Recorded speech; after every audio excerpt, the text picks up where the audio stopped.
नमस्कार.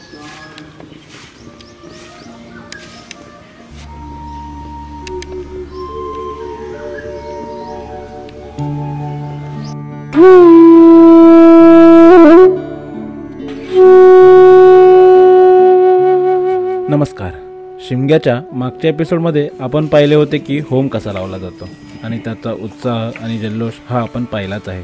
पण जसे मी बोललो होतो, खरी मजा ही अजून बाकी आहे आणि ती अनुभवायला आपण आत्ता चाललो आहोत रामपूर गावातील कातकरवाडीमध्ये. कारण रंगपंचमीनंतर येणाऱ्या तिसऱ्या दिवशी पालखी ही आमच्या वाडीत असते आणि पालखी येणार म्हटल्यावरती वाडीत आनंद आणि लगबग ही असणारच. कारण पाहुणे घरी येतात ते ठीकच आहे, पण जेव्हा देव स्वतः तुमच्या घरी येणार आहेत हे माहीत असल्यावरती तयारी आणि आनंद हा वेगळा असणारच. तर चला पाहूया कशा प्रकारे तयारी सुरू आहे.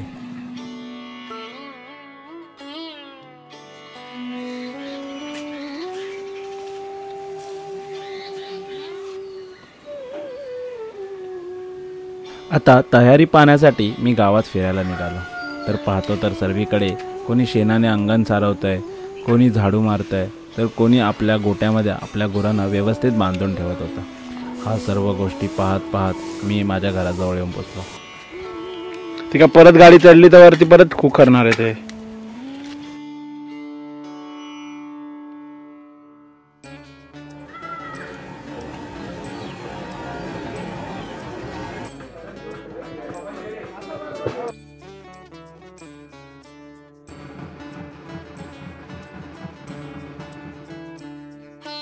सुप्रभात मित्रांनो, मी शुभम घाणेकर, तुमचं सर्वांचं स्वागत आहे आपल्या नवीन व्हिडिओमध्ये.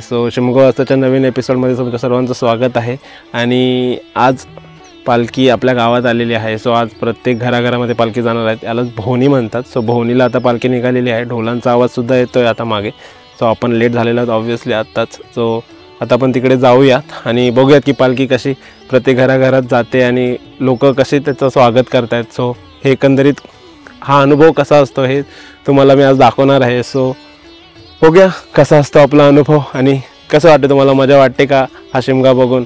चला जाऊया आपण इथून पुढे. Let's go.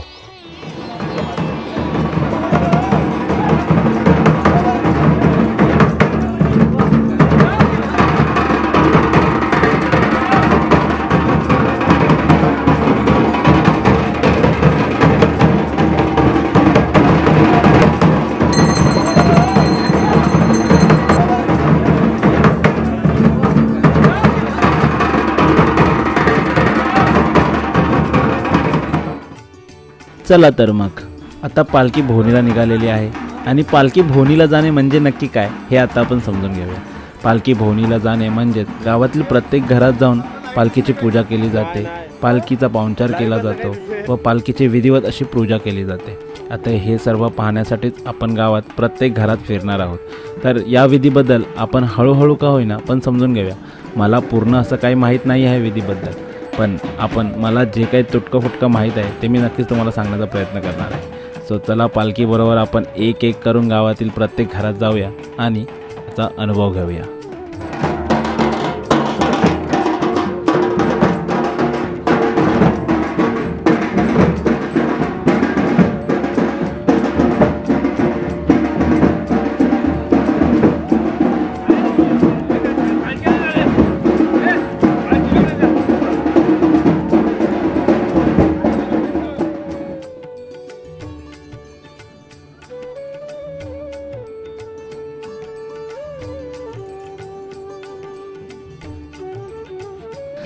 चला तर मग आता आपण एक एक करून या शिमग्याच्या होणाऱ्या प्रत्येक विधीबद्दल समजून घेऊयात आणि कशा प्रकारे पूजा केली जाते हेही जाणून घेऊयात.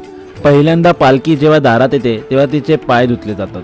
जसे आपण आपल्या घरी येणाऱ्या नवीन पाहुण्यांचे पायावर पाणी टाकून स्वागत करत असतो, तशाच प्रकारे देवाचेही पाय धुवून स्वागत केले जातात आणि मग पालखी ही घरात आणली जाते. आणि हो, हे आहे निशाण. निशाण म्हणजे काय तर पालखी पुढे चालणारा ध्वज ह्याला निशाण असे म्हटले जाते आणि प्रथम ह्या निशाणाचीच पूजा केली जाते. जेव्हा हे निशाण आपल्या दारासमोर येतं तेव्हा आनंद हा काही वेगळाच असतो.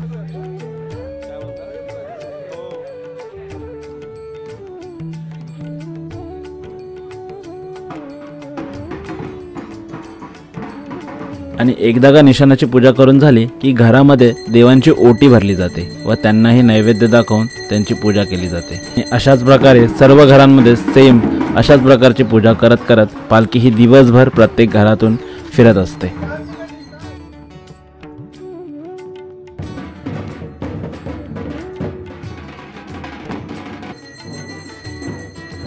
दिवसभर चालणाऱ्या या उत्सवाला एक वेगळीच मजा असते। गावातील लहानापासून ते मोठ्यांपर्यंत सर्वजण या उत्सवात सामील झालेले असतात व पालखी ही एक एक करत सर्व घरांमध्ये जात असते। घरात होणारा आनंद हा वेगळाच असतो। पालखीला स्वतःच्या खांद्यावरनं मिरवत घेऊन जाणे आपल्या घरी हे म्हणजे वेगळाच आनंद आहे आणि हा आनंद गावातील प्रत्येक जण अनुभवत असतो आणि हा दिवस एक वेगळीच आठवण म्हणून आपल्या मनामध्ये कायम घर करून जात असते।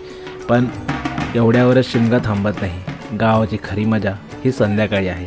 संध्याकाळी ज्या प्रकारे पालखी नाचवली जाते ते आता आपण अनुभवूया।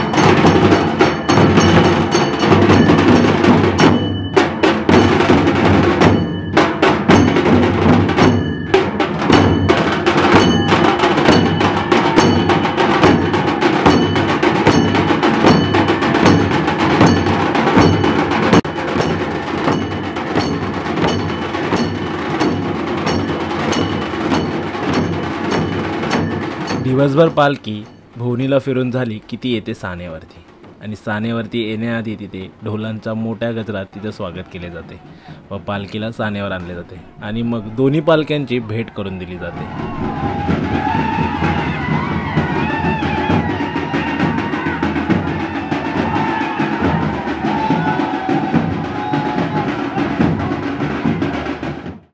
आणि एकदा का भेट करून झाली की मग पालख्यांना सानेवरती ठेवलं जातं व तिथे काही क्षण पालख्या ह्या विश्रांतीला असतात।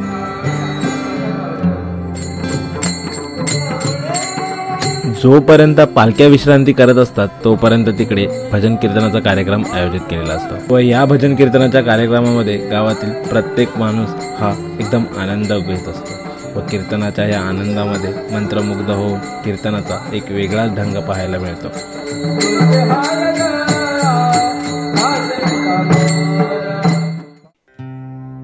चला तर मग आता सकाळपासून चालू असणाऱ्या उत्सवाच्या शेवटच्या क्षणांकडे आपण चाललेलो आहोत। कीर्तन झालेलं आहे, भोवनीला ही पालखी फिरून आलेली आहे आणि आता वेळ झाली आहे पालखी नाचवायची।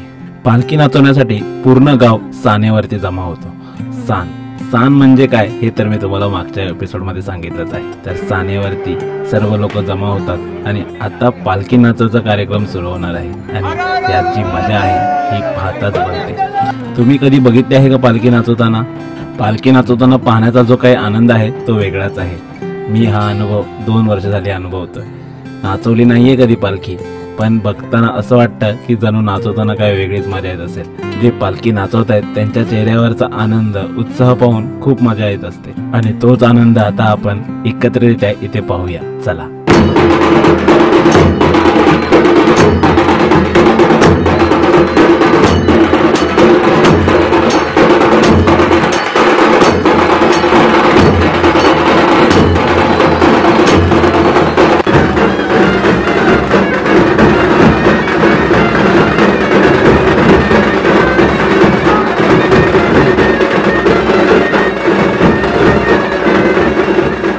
पालख्या नाचवायला सुरुवात झाली की पहिल्यांदा पालख्यांची भेट करून दिली जाते। त्यानंतर पालख्या ह्या सानेभोवती एक प्रदक्षिणा घालतात व प्रदक्षिणा घालून झाल्यानंतर गावातील प्रत्येकजण जोडीने पालख्या नाचवायला सुरुवात करतो व पालखी नाचवण्याचा हा वेगळा ढंग, वेगळाच रंग पाहायला मिळतो। वेगवेगळ्या पद्धतीने पालखीला नाचवत असतात। अशी कला जी की इथल्या मातीत रुजलेली आहे। पालखी नाचवणं म्हणजे कोकणकरांचा नादच आहे।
असा आहे कोकणातला शिमगा. गावकरी आणि चाकरमानी यांच्या सोबतीने साजरा केला जाणारा एक असा उत्सव आहे ज्यात लहानापासून ते मोठ्यांपर्यंत सर्वच सहभागी झालेले असतात. हा उत्सव पाहण्यासाठी एकदा तरी तुम्ही कोकणात आलंच पाहिजे, कारण कोकण हा असा भाग आहे जिथे लोक एकदम मायेने तुमचा पाहुणचार करतात. तर चला येवा कोकण आपलोच असा. भेटूया पुढच्या व्हिडिओमध्ये. तोपर्यंत जय भोलेनाथ.